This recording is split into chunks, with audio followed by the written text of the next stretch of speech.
할렐루야. 오늘도 이렇게 하나님께서 저와 여러분들을 이 종려주일에 또 하나님 앞에 예배할 수 있도록 은혜를 허락하여 주셨습니다. 또 우리 각 가정에서 혹은 또 우리 예배당에서 이렇게 예배를 드리고 계십니다. 이 시간 하나님께서 저희들에게 주신 말씀은 요한복음 우리 12장 1절부터 15절에 있는 이 말씀 가지고 우리 하마터면 열심히 살 뻔했다 이런 제목으로요. 하마터면 열심히 살 뻔했습니다. 이런 제목으로 우리 함께 은혜를 나누고자 합니다. 여러분들 본 영화 중에서 가장 재미있는 영화 어떤 영화가 가장 재미있으셨습니까? 허완이라고 하는 작가의 책에 보니까 그렇게 나왔더라고요. 전혀 기대하지 않고 본 영화, 그게 가장 재미있던 영화였다. 무엇이든지 그렇지 않습니까? 우리가 잔뜩 기대하고 가서 보면 어떤 영화도 기대가 큰 만큼 그건 별로 재미가 없었다. 이런 기억들 여러분 많지 않습니까? 여러분 이와 마찬가지로 우리가 인생에 힘을 빼고 살면 더욱 잘 살 수 있다. 이런 생각할 수 있는데요. 우리 이 시간 한번 옆 사람과 같이 한번 인사하겠습니다. 이렇게 한번 옆 사람에게 인사해 볼까요? 나 기대하지 마세요. 한번 이렇게 인사하겠습니다. 나 기대하지 마세요. 그걸로 끝나면 안 되겠죠? 또 이렇게 인사해 보겠습니다. 예수님만 바라봅시다. 자, 그래서 우리 예수님만 바라봅니다. 여러분들 탈무드에 나오는 얘기인데요. 한 아이가 숲속을 걷다가 두 개의 정원을 만나게 됩니다. 왼쪽에 있는 정원은 엄청나게 황량하고 풀이 많았습니다. 근데 방치된 정원도 아니었던 것이죠. 거기에는 정원사가 진짜 열심히 잡초를 뽑고 있었습니다. 얼굴이 빨개지고 스트레스가 나 있는 그런 표정으로 씩씩거리면서 잡초를 막 뽑고 있습니다. 그럼에도 불구하고 정원의 상태가 형편이 없어 보입니다. 그런데 그 맞은편에 있는 반대편 정원은요, 관리가 잘 되어 있습니다. 색색깔 꽃들이 아주 예쁘게 울긋불긋 또 펴 있고요. 그리고 나무도 전지가 잘 되어 있어서 얼핏 봐도 훨씬 손이 많이 간 것 같은 그런 정원처럼 보입니다. 근데 정원사는 여유롭기 짝이 없습니다. 여러분이라면 이 두 정원사 중에서 누구한테 더 궁금증이 생깁니까? 당연히 여유로운 정원사에게 궁금했을 겁니다. 그래서 이 아이도 이 정원사에게 가서 여유로운 정원사에게 가서 물어봤죠. 아니, 저쪽에 있는 정원사님도 저렇게 열심히 땀 흘리며 일을 하는데 저렇게 정원이 형편없는데 어떻게 아저씨는 이렇게 여유로운데 멋진 정원을 가꿀 수 있습니까? 그러자 이 정원사가 이렇게 대답을 했습니다. 얘야, 나도 옛날에는 저기 있는 저 정원사처럼 잡초를 뽑느라고 정신이 하나도 없었어. 그런데 어느 순간인가 깨달은 것이 있지. 잡초를 아무리 뽑아도 소용이 없다는 거야. 잡초를 뽑아도 뿌리는 바닥에 아직 남아있고, 잡초를 뽑을 때 붙어있던 씨앗이 땅에 떨어지면 그것이 또 자라고, 내가 여기 있는 잡초를 뽑으면 저기 있는 잡초가 또 자라고, 저기 있는 잡초를 뽑으면 또 이쪽에 있는 잡초가, 아무리 뽑아도 잡초를 제거할 수 없었던 거야. 그래서 어떻게 했냐면 이 잡초들보다 더 빨리 자라는 꽃이랑 나무를 찾아서 심었어. 그랬더니 어느새 이 꽃과 나무가 잡초를 전부 덮어버리고 결국 잡초들이 자랄 수 있는 공간이 사라져버렸지. 자, 이 이야기를 듣고 아이가 감탄을 했습니다. 아, 정말 지혜롭다 이 아저씨는. 그리고 이 말을 해준 정원사에게 감사하면서 가던 길을 갑니다. 근데 조금 더 가보니까 또 하나의 정원이 나오는데, 이번에는 앞에 있던 그 두 정원과는 비교도 안 될 만큼 큰 규모의 그런 정원이 나타납니다. 거의 농장 같은 정원이 나타나는 거죠. 거기는 정원사가 한 명이 아니라 여러 명이 정원을 가꾸고 있었던 것입니다. 이 아이가 궁금해졌어요. 이 정원을 관리하는 사람들은 누굴까? 관리하는 사람은 누굴까? 그리고 이 정원의 주인이 누굴까? 궁금해진 겁니다. 아이는 여러 명의 정원사 중에서 그래도 가장 인상이 좋아 보여서 대답을 잘해줄 것 같은 정원사에게 달려가서 물어봤습니다. 아저씨, 이 정원은 누구의 정원인가요?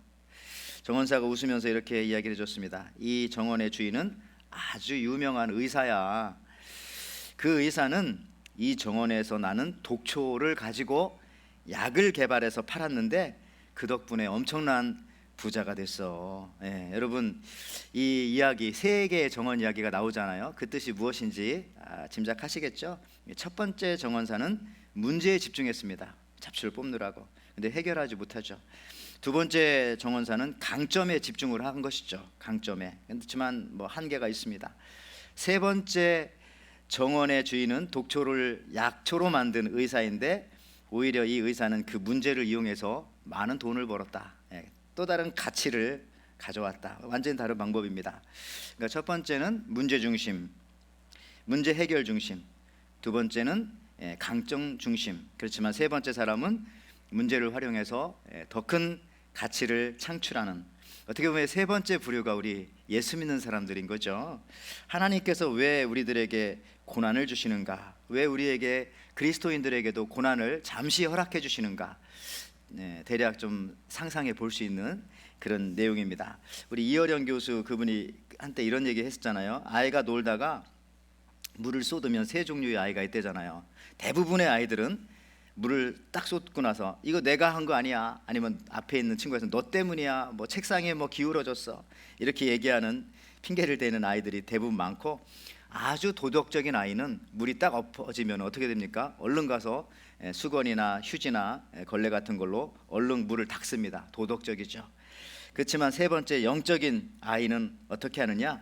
엎질러진 물을 가지고 손 방바닥에다가 또 책상 위에다가 손가락으로 그림을 그리는 거, 물그림. 여러분들 이 세 번째 모습이 바로 역시 우리 그리스도인의 모습이다. 사실 오늘 저의 이 설교 제목은요, 허완이라고 하는 작가, 그 라이터가 쓴 책의 제목이에요. 책 제목이 그렇더래요. 하마터면 열심히 살 뻔했다. 저런 제목인데 저 요즘 젊은이들이 많이 읽어서요. 여기 시사하는 내용들이 여러 개가 있는데 뭐 기독교적인 책은 아니지만 그 제목을 통해서 볼 때 야, 우리 영적 생활과 많이 좀 연결해 볼 수 있겠다, 이런 생각을 좀 하게 되었습니다. 이 여기에 보니까 그림이 몇 개 있는데요. 저기 그런 거예요. 요즘 젊은 청년들이 저 책을 보고 많이 위로를 받나 봐요. 첫 번째 그림은 그런 거네요. 정신 차려, 이 각박한 세상 속에서 열심히 살면 지는 거야. 야매로. 그랬더니 밑에 있는 청년이 미안, 내가 잠시 미쳤었나 봐. 나 이제 열심히 안 살게. 그런 거겠죠 요즘. 자, 그 다음에 두 번째 그림은 뭡니까? 밑에 야, 실패하면 어떡해? 그랬더니 하는 말이 엄청 후회하면 되지. 뭐 답 간단하잖아요. 실패하면 뭐 어떡해? 죽지 말라는 겁니다. 어떻게 보면, 그죠? 후회하고 또 회개하고 가면 되지, 뭐 이런 거. 위로가 되나 봐요, 저게 청년들한테. 그 다음에 저쪽 위에 있는 그림은 글씨는 안 보이지만 이런 겁니다. 노력해라 했더니 가로 열고 노력하고 있는 건데요. 두 번째 줄에 최선을 다해라 했더니 이미 최선인데 여기서 더요. 세 번째 인내해라 그랬더니 저 평생 참기만 했는데요. 젊은 청년들이 저런 얘기를 들으면 요즘 잡두고 하기 힘들죠. 얼마나 어렵습니까? 많이 위로가 되나 봐요. 마지막은 저런 거네요. 그거 당장 내려놔, 네 열정. 이러면서 여러분들 얼마나 요즘에 우리 젊은이들도 그렇지만 열심히 안 해서 안 되는 게 아니지 않습니까? 해도 안 되니까 어렵다, 뭐 그런 내용인데요. 자, 어쨌든 제목이 하마터면 열심히 살 뻔했다라는 이 말의 영적인 의미 한번 생각해 봤어요. 이런 거겠죠. 열심히 사는 것이 중요한 것이 아니라 바르게 사는 것이 중요하다. 저는 조금 더 다르게 좀 해석해 봤습니다. 열심히 사는 게 중요한 게 아니라 바르게 사는 것이 중요하다. 여러분, 열심히만 살면 안 됩니다. 모두들 방향 없이 열심히 살기 때문에 서로가 서로를 힘들게 하는 거예요. 여러분, 우리가 그동안 많이 들었던 말, 속도보다 방향이 중요하다. 맞는 말입니다. 뭐 그런 것과 맥락이 또 일치하기도 합니다. 열심을 내는 속도가 아니라 올바른 방향이 더 중요하다. 방향만 올바르면 천천히 가도 언젠가는 도착하게 되는 것이고요. 그 인생이 틀리지 않다는 겁니다. 그렇지만은 방향이 다른데 열정을 내면은 위험하죠. 다시 돌아오기도 어렵습니다. 너무 열정을 내면. 여러분들 열심히 사는 게 중요한 것이 아니라 바르게 사는 것이 훨씬 중요하다. 여러분, 세상에서 제일 열심히 사는 존재는 누굴까요? 제가 여러 번 여러분들한테 말씀드렸는데 혹시 생각나십니까? 세상에서 제일 열심히 사는 존재는 마귀입니다. 마귀. 왜 그러냐면 요한계시록에 보니까 밤낮 참소한대잖아요. 잠도 안 잡니다. 밤낮. 그리고 마귀는 한 가지 못하는 게 있어요. 지치지 않아요. 지치지 않아. 마귀가 실망하는 거 봤어요. 끝까지 그냥 어차피 운명이 지옥과 운명으로 정해져 있으니까. 여러분들, 오늘이 바로 이 팜 선데이, 종려주일입니다. 종려주일. 예수님께서 십자가에 죽으시기 전 한 주 전에 6일 전에 정확히 6일 전이죠. 예루살렘에 들어오시는 날이 바로 오늘입니다. 그런데 이날에 지치신 예수님께서 어린 나귀 새끼를 타고 오셨습니다. 그렇지만 그분의 정체는 나귀를 타셨어도 여러분 왕이십니다. 오늘 요한복음 12장 14절 15절에 예수는 한 어린 나귀를 보고 타시니 이는 기록된 바 시온에 따라 두려워 말라 보라 너의 왕이 나귀 새끼를 타고 오신다 함과 같더라. 자, 오늘 본문의 시작은 유월절 엿새전입니다. 그러니까 이번 주 금요일이 유월절 만찬이니까 그 엿새전 바로 오늘이거든요. 오늘 본문 1절에 요한복음 12장 1절 유월절 엿새전에 예수께서 베다니에 이르니 이곳은 예수께서 죽은 자 가운데서 살리신 나사로가 있는 곳이라. 여러분들 유월절이라는 얘기가 나오는데요. 예수님은 유월절 어린 양으로 상징되어집니다. 6일 후면 십자가에 인류의 죄를 지고 죽으십니다. 그것을 우리는 알 수가 있어요. 그런데 오늘 본문을 쭉 보면은 두 가지가 계속 이렇게 컨트라스트 됩니다. 대비가 됩니다. 첫째는 삶과 죽음. 예수님 좀 있으면 죽고 지금 이제 살아계시지만 뭐 그런 게 대비가 되고요. 또 살리는 사람의 부류가 있는가 하면 막 죽이려고 하는 사람의 부류가 있습니다. 고난 주간에 우리 말씀들이 다 그런 거예요. 그 다음에 세 번째는 뭐냐? 어떤 것이 대비되느냐? 예수님께 집중하는 사람과 예수님께 집중하지 못하는 사람, 이런 것들이 이제 좀 대비를 오늘 본문에 보면은 많이 이루어집니다. 특히 오늘 본문에서 예수님께 집중하지 못하는 사람들의 모습이 나오는데요. 여러분 재밌는 것은 이 종려주일 때마다 듣는 예수님께서 나귀 타고 예루살렘에 입성하신다. 요거만 볼 것이 아니라 그 앞에 어떤 일이 있었는가를 좀 살펴보면은 더 잘 알 수가 있겠죠. 오늘 한번 그걸 좀 살펴보고자 합니다.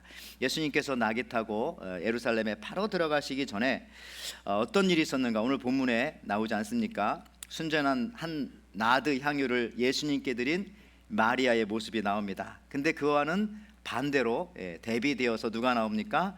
마르다의 모습이 나옵니다. 부엌에서 열심히 일하는 마르다의 모습이 나옵니다. 두 가지가 대비가 되는 거예요. 그래서 마리아의 행동을 예수님께서 칭찬했고요, 마르다의 행동에 대해서 칭찬하지 않았어요. 둘 다 열심이긴 하지만은 마르다는 부엌에서 자기 일에만 열심이었고요, 마리아는 예수님께 열심히 집중하고 있었습니다. 그래서 오히려 이 마르다의 열심이 예수님의 사역에 방해가 되었어요. 왜냐하면은 생각해 보십시오. 예수님 마리아에게 말씀을 가리키는데 부엌에서 자꾸 시끄럽게, 여러분 부엌이 얼마나 시끄럽습니까? 그릇, 설거지 막 우당탕탕 소리 나죠. 우리도 과거에 어느 집에 사랑방 예배, 또 구역 예배, 셀 모임 이런 거 하러 가면 예배 끝나지도 않았는데 주인이 가서 막 가스불 올리고 다다다닥 틀고 뭐 국 왔다 갔다 하고 하면은 그 은혜가 안 되더라고요. 물론 오신 분들을 대접하려고는 하지만은 뭐 그런 모습 비슷했던 것 같습니다. 여러분들 어쨌든 이 마르다가 자기 일에 열심이다 보니까 결국은 어떻게 됩니까? 예수님께 와서 이렇게까지 말합니다. 예수님 내 동생에게 명령하여서 나를 좀 도와주라고 좀 하세요. 오늘 누가복음 10장 40절 요 말씀을, 오늘 말씀은 아니지만 이 세번역 성경으로 요 비슷한 부분을 한번 제가 읽어드리겠습니다. 이렇게 나오네요.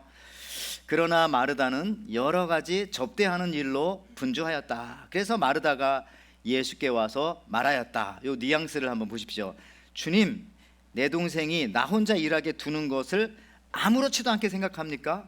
여러분 이 말 들으면 예수님 기분 좋았겠어요? 이거 아무렇지도 않게 생각합니까? 목사님은 뭐 이렇게 하면 별로 기분 안 좋죠. 가서 거들어 주라고 내 동생에게 말씀해 주십시오.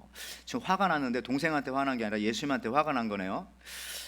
이상합니다. 여러분들 또 다른 이야기가 오늘 또 전개가 되어집니다. 뭐냐면은 오늘 본문 속에요, 요한복음 오늘 12장 9절에는 또 이런 얘기가 또 섞여 있어요.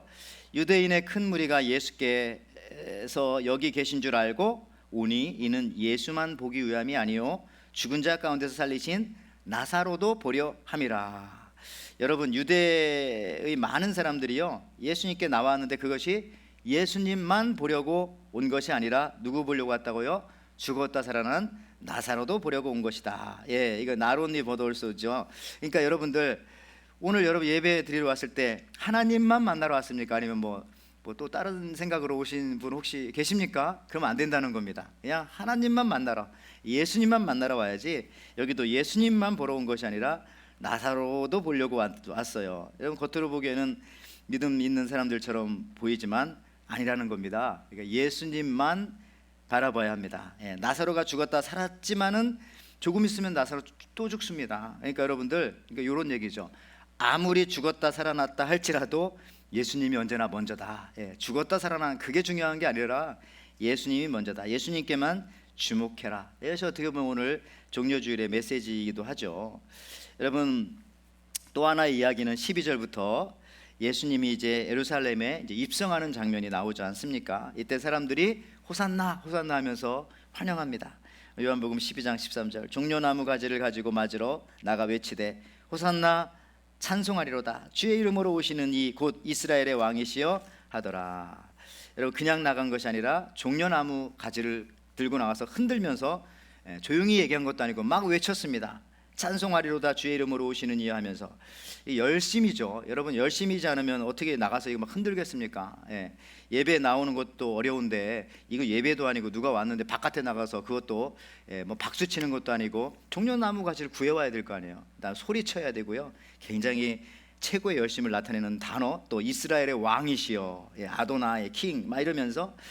근데 여러분들, 이들이 나가서 외쳤던 호산나 한 다음에 이스라엘의 왕이시여 라고 한 이 말이요, 틀린 말은 아니지만 사실 이들의 열성 때문에 그런지 모르지만 때에 맞는 말이 아니었다는 겁니다.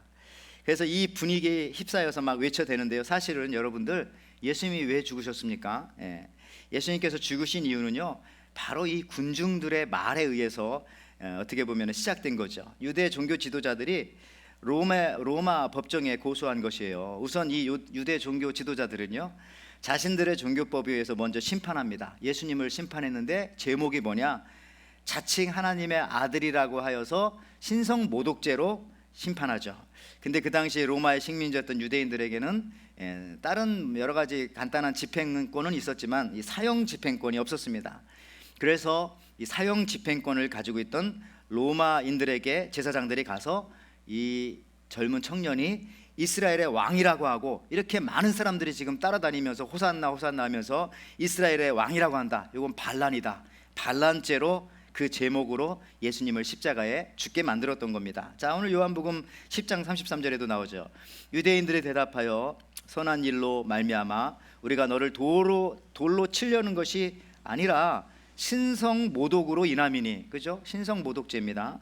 네가 사람이 되어 자칭 하나님이라 함이로다. 그래가지고 유대인들이 이제 신성 모독으로 일단 재판을 한 거예요. 이 사람은 죽여도 된다. 근데 자기들이 죽일 수 없으니까 로마 총독 본티오 빌라도에게 의해서 죽게 하실 때에, 이때요, 이 본티오 빌라도가 제목을 써야 될 거 아니에요. 로마는 법치 국가니까 제 패를 십자가 위에다 딱 붙였는데 뭐라고 붙였느냐? 요한복음 19장 19절 20절에 빌라도가 패를 써서 십자가 위에 붙이니 나사렛 예수 유대인의 왕이라 기록되었더라. 예수께서 못 박힌 곳이 성에서 가까운 곳으로 많은 유대인들이 이 패를 읽는데 히브리와 로마와 헬라 말로 기록되었더라. 근데 밑에 영어 성경에 보면 아람익이라고 돼서 아람익, 라틴, 앤 그릭. 그래서 사실은 이게 히브리 말이라기보다는 아람 말이에요. 그 당시 예수님이 살았던 당시에는요, 히브리 말로 일상 언어를 쓴 게 아니라 그냥 글씨를 썼고요, 헬라어나 이런 걸로 글씨를 썼고요, 대부분 사람들의 일상 언어는 아람 말이었죠. 아람, 지금의 이란 말 같은 것들이요. 어쨌든 그래서 이 아람 말과 로마, 라틴 말과 그릭, 헬라, 그리스 말로 이렇게 세 개의 글씨로 죄패를 썼어요. 이스라엘의 왕이다, 반란죄다, 이렇게. 여러분들, 여기서도 보면은 유대 종교 지도자들이 이 한 사람 죽이려고 얼마나 열성적입니까? 서로 짜고 계획하고, 자신들이 못하니까 다른 사람들이 죽이도록 각본을 짜는 이 열심. 또한 빌라도도 얼마나 열심히 해요. 유대인이라는 죄패를 아까 말했지만 히브리 말, 아람 말, 로마 말, 헬라 말로 각각 적어서 붙이고요.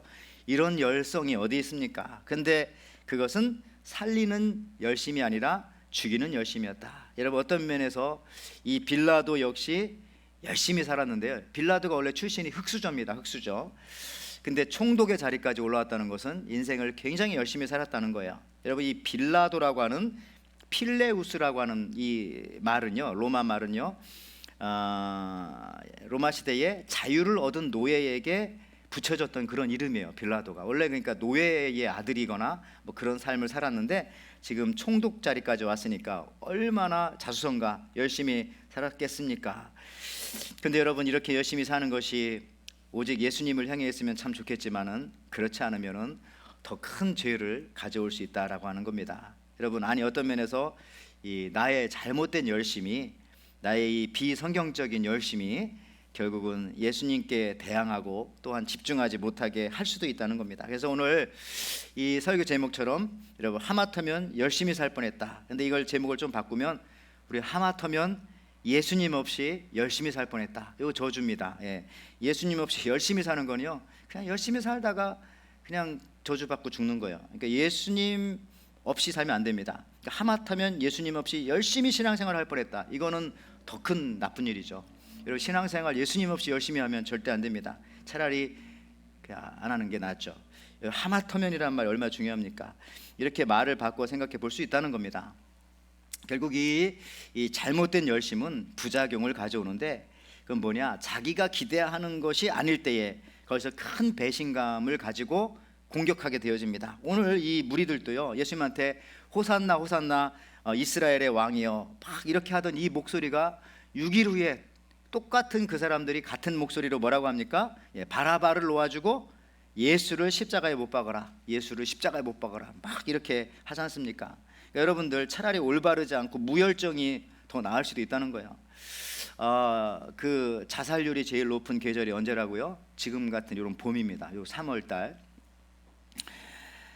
사실 이 겨울에는요, 사람들이 죽을 힘도 없어요. 특히 이렇게 우울증이라든지 그런 데 있는 분들이 겨울에는 잘 안 돌아가세요. 왜냐하면 사람이 죽을 힘도 없거든요. 근데 봄이 되면서 만물이 생동하면서 힘이 조금 생겨요. 근데 그 힘을 자기가 죽는 데 사용하는 거죠. 그러면 안 된다는. 여러분들, 여기 이 부작용, 오늘 말씀을 이해하기 쉽게 제가 구약 성경의 예를 하나 들겠습니다. 이거 잘 들어보세요. 창세기에 이제 아브라함이 조카 롯을 구하러 갑니다. 어떤 소식을 들었냐면은 그들라오멜을 비롯해서 5나라가 연합해 가지고 이 소돔과 요 성을 막 공격해 가지고 조카 롯을 데려가고 뭐 재물을 다 가져가고 막 그런 거예요. 이 소식을 듣고 아브라함이 자기 군대를 이끌고 가서 전쟁에 승리하고 자기 조카 롯을 데리고 오고 전리품을 막 가지고 옵니다. 근데 이렇게 올 때에 이 승리한 아브라함을 마중해 주는 두 왕이 있었습니다. 첫째 왕은 살렘 왕 멜기세덱입니다. 여러분 많이 들어보셨을 거예요. 살렘 왕 멜기세덱. 또 하나의 왕은 누구일까요? 소돔 왕입니다. 소돔 왕. 자, 좀 긴 성경이지만 보세요. 창세기 14장 17절 21절이에요. 아브라함이 그돌라오멜과 그와 함께한 왕들을 쳐부수고 돌아올 때에 소돔 왕이 샤웨 골짜기 곧 왕의 골짜기로 나와 그를 영접하였고 살렘 왕 멜기세덱이 떡과 포도주를 가지고 나왔으니 그는 지극히 높으신 하나님의 제사장이었더라. 그가 아브라함을 축복하여 이르되 천지의 주제시요 지극히 높으신 하나님이여 아브라함에게 복을 주옵소서. 너희 대적을 내 손에 붙이신 지극히 높으신 하나님을 찬송하리로다 하매 아브라함이 그 얻은 것의 10분의 1을 멜기세덱에게 주었더라. 소돔 왕이 아브라함에게 이르되 사람은 내게 보내고 물품은 네가 다 가져가라. 여기 두 왕이 나와요. 두 왕. 여러분 이거 알고 계셨습니까? 살렘 왕과 소돔 왕. 살렘 왕은 멜기세덱이고요. 여기서 이제 그 살렘 왕은 여러분 예루살렘 할 때 그 살렘이에요. 평화의 왕입니다. 그러니까 예수님을 뜻하는 겁니다. 어떤 신약자들은 구약에 잠깐 오셨던 예수님의 모습이다, 뭐 이렇게도 합니다. 멜기세덱 히브리서에서. 근데 여러분 누구 만나고 싶어요? 여러분도 이제 인생을 살다가 많은 전쟁을 겪고 이런저런 어려운 일들을 다 마치고 승리하고 이제 어쨌든 돌아왔어요. 그럴 때 여러분을 살렘 왕이 와서 맞아줬으면 좋겠습니까? 소돔 왕이 와서 여러분들을 맞아줬으면 좋겠습니까? 오늘 내용으로 보니까 살렘 왕 만나면 거기 가가지고 뭐 해야 됩니까? 11조 드려야 되는 거고요. 소돔 왕 만나면 뭐라고 합니까? 이 당신이 이겼으니 소돔 왕은 그러잖아요. 이 전리품은 다 당신 가져가십시오. 막 아브라함을 높여줍니다. 소돔 왕은 당신 최고라고. 여러분, 근데 이 소돔 왕처럼 이렇게 해주는 게 이게 좋은 겁니까? 어떻게 생각합니까? 소돔 왕이 아브라함 막 칭찬하잖아요. 당신이 전쟁에서 가져온 거 나 줄 필요도 없다. 우리 소돔 사람들만 그냥 보내고 모든 전리품은 당신 다 가져가라. 이거 당신이 승리한 거다. 이런 소도망 만나고 싶어요? 여러분, 승리했으면 자기 힘으로 승리한 것입니까? 아니잖아요. 하나님께서 승리를 주신 겁니다. 그러니까 지금 소도망은요, 겉으로는 아브라함에게 좋은 왕으로 나타났어요. 근데 결과적으로는 아브라함의 이 자아, 에고, 이 자아를 강화시킵니다. 그래서 예수님은 우리에게 그랬잖아요. 자기를 부인하고 자기 십자가를 지고 나를 쫓으라. 그러나 우리 인생에서 만나는 소돔 왕들은요, 여러분들의 자아, 에고를, 그러니까 여러분들의 영적 성장과 축복의 가장 걸림돌이 되는 나, 옛 나, 자아, 요거를 막 강화시키는 역할을 하는 거예요. 여러분들을 대단한 사람으로 착각하게 만듭니다. 물론 여기 계신 분들이 대단하지 않다는 건 아니지만, 그러나 저나 여러분 다 포함해가지고 우리가 하나님 앞에서는 하나도 대단하지 않잖아요. 근데 하나님만큼 대단한 사람처럼 우리를 착각하게 만들어요. 내가 우리 교회 30년 20년 다녔는데 이 정도로 나를 대접해줘도 되는 거야. 내가 창립 멤버인데, 내가 지금 봉사하는 게 한두 개가 아닌데 나를 뭘로 알고 물로 보고 이렇게 대우하냐. 우리 집이 이런 집인데, 우리 아이들이 최고인데, 내가 최고인데, 나 없으면 안 되는데, 이런 소도망이 와서 그런 걸 계속 얘기해 주는 거예요. 소도망은 당신이 최고라고. 근데 여러분, 이 소도망 만나면 기분은 좋죠. 근데 나중에 소도망이 어떤 왕입니까? 소돔과 함께 멸망하는 소돔과 고모라, 그 멸망의 왕입니다. 멸망의 왕. 하나님 앞에서 우리는요, 늘 낮아지고 예수님만 높아져야 되는 거죠. 우리를 머리 들게 하고요, 오히려 썩어 없어질 명예, 물질, 허상을 보여주는 이 착한 척하는 이 소도망을 여러분 진짜 물리치시기 바랍니다. 그리고 소도망 말고 이 살레망, 멜기세덱, 이분을 만나야 돼요. 이 멜기세덱은 누구냐? 말씀드렸지만 구약의 예수님. 살렘은 평화하니까 평화의 왕, 예수님이에요. 아브라함이 전쟁에서 승리하고 돌아올 때 살레망 멜기세덱을 만나서 아브라함이 멜기세덱에게 뭘 드렸다고요? 11조를 드렸어요. 여러분, 이때도 드렸기 때문에 아브라함이 손해본 겁니까? 자기 있던 거 10분의 1을 드렸으니까. 여러분, 오히려 드림으로써 아브라함은 더 큰 은혜를 받은 것입니다. 여러분, 그렇습니다. 이 세상 왕은요, 순간적으로는 우리를 높여주고 우리에게 무엇인가를 막 채워주고 막 안겨주는 것 같습니다. 근데 결국에는 같이 망하는 거예요, 소도망처럼. 그러나 우리 살레망은 처음에는 나의 것을 가져가는 것처럼 느껴질 때가 있어요. 나의 시간과 나의 물질과 나의 열정과 내가 가진 것을, 어떤 사람은 막 자식도 하나님께 드리잖아요. 내 자녀를 막 가져가는 것처럼, 그게 처음에는 손해 보이는 것처럼 보이지만 결과적으로는 하나님께서 더 큰 은혜를 부어주시는 거죠. 여러분, 내 힘으로 열심히 살고 그것을 인정해 주는 것 같은 그런 왕이 아니라, 그런 소돔 왕이 아니라 살레망, 멜기세덱, 예수님 만나야 되고요, 예수님께 우리 마음을 드려야 합니다. 여러분들, 하마터면 열심히 살 뻔했잖아요. 예수님 없이. 그러면 안 됩니다. 열심히 사는 것이 중요한 것이 아니라 살레망, 평화의 왕, 이 멜기세덱, 왕 중의 왕, 우리 예수 그리스도를 꼭 만나야 합니다. 이분과 동행해야 되죠, 매 순간. 그리고 그분으로부터 우리가 은혜를 받아서 살아가야 합니다. 소돔 왕과 바쁘게 살지 말고요, 우리 살레망, 멜기세덱 예수님과 여러분 은혜의 삶을 사시기를 바라는데요. 제가 이제 오늘 말씀을 좀 정리하면서 두 가지 예를 좀 드리고 싶어요. 좀 극단적인 예가 아닌지는 모르겠지만, 은혜의 왕 멜기세덱을 만나면 여러분 이렇게 되는 겁니다. 극단적인 예예요. 그렇지만 이거는 실화이기 때문에 제가 말씀을 드립니다. 여러분, 2002년에 이 솔트레이크 시티에서 동계 올림픽이 있었습니다. 그 당시에 한국 선수로 안현수, 김동성, 우리 미국 선수로는 오노라는 선수가 있었어요. 아주 뛰어난 선수들이 있었는데, 그때요 1000m 아이스 스케이팅 이 경기가 있었습니다. 거기서 이 스티브 브래드버리라고 하는 이 호주의 선수가 금메달을 딴 겁니다. 그 당시 난리 났죠. 왜냐하면은 남반구에서, 지구 남쪽 지역에 있는 나라에서 메달을 딴 선수는 이 선수가 처음이기 때문에. 근데 더 놀라운 사실 하나가 있습니다. 여러분, 이 선수가 사실은 여러분 꼴등으로 달렸던 거예요. 꼴등으로. 근데 어떻게 된 겁니까? 앞에 가던, 저기 나오네요. 앞에 가던 1, 2, 3등이 서로 막 뒤엉켜 넘어지면서 멀리 따라오던, 그것도 바로 따라왔으면 안 되겠죠. 워낙 꼴등이니까. 멀리 따라오던 이 스티브 브래드버리가 피할 수가 있었어요. 너무 꼴등이었기 때문에. 그래가지고 결국은 저 선수가 금메달 딴 겁니다. 근데 신기하게도요, 이 스티브 브래드버리가요 예선전에서도요 앞 선수가 실격하는 바람에 준결승에 간신히 올라갔고요, 또 준결승전에서도 앞 선수들이 넘어지는 바람에 늦게 들어와서도 결국은 결승전까지 올라오고, 결승전에서도 저렇게 앞 선수들 3명 그냥 뒤엉켜 넘어지는 바람에 꼴등으로 오다가 금메달을 딴 겁니다. 그래서 지금도 호주에서는요, 스테드 브래드버리 우표까지 만들었고요, 행운, 은혜를 말할 때 누어 스테드버리라고 하는 그런 말을 쓴다고 합니다. 여러분들, 물론 우리가 행운만 바라자는 건 아니지만 행운이 아니라 은혜잖아, 은혜. 여러분들 저렇게 살면 얼마나 좋겠습니까? 하마터면 나 혼자 열심히 살 뻔했다. 저 앞 선수들 얼마나 열심히 했어. 근데 안 되면 안 되는 겁니다.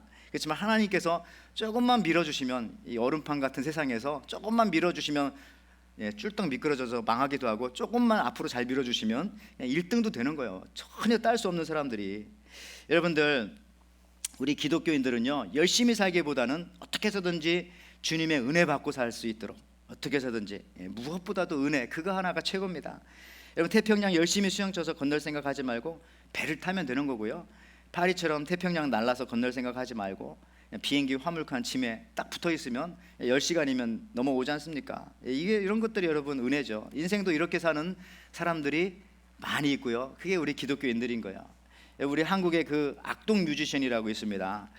이 남매가 노래를 잘하는 남매 청년들이잖아요. 엄마 아빠가 몽골 선교사였어요, 예전에. 그래서 저 아이들이, 지금 뭐 군대도 갔다고 했더라고요. 저 아이들이 어렸을 때 몽골에 가서 살았는데, 여러분, 몽골이 그 당시에 뭐 개발되지도 않았으니까 뭐가 있었겠어요? 말밖에 없고 보이는 건 풀밖에 없고 광야, 이런 것밖에 없었어요. 그래서 아이들이 너무너무 심심해가지고 노래 만들어 부르고 기타 치고 하다가, 여러분 지금은 저렇게 악동 뮤지션이 된 거, 이름이. 근데 여러분, 그런 거 아십니까? 500대 1, 800대 1, 이게 요즘 한국에서 대기업 들어가는 경쟁률이랍니다. 500대 1, 어떤 조금 더 좋은 데는 800대 1. 청년들 정말 너무 어렵죠. 근데 더 놀라운 건 뭔지 아세요? 연예인의 가수 되는 게 어려워.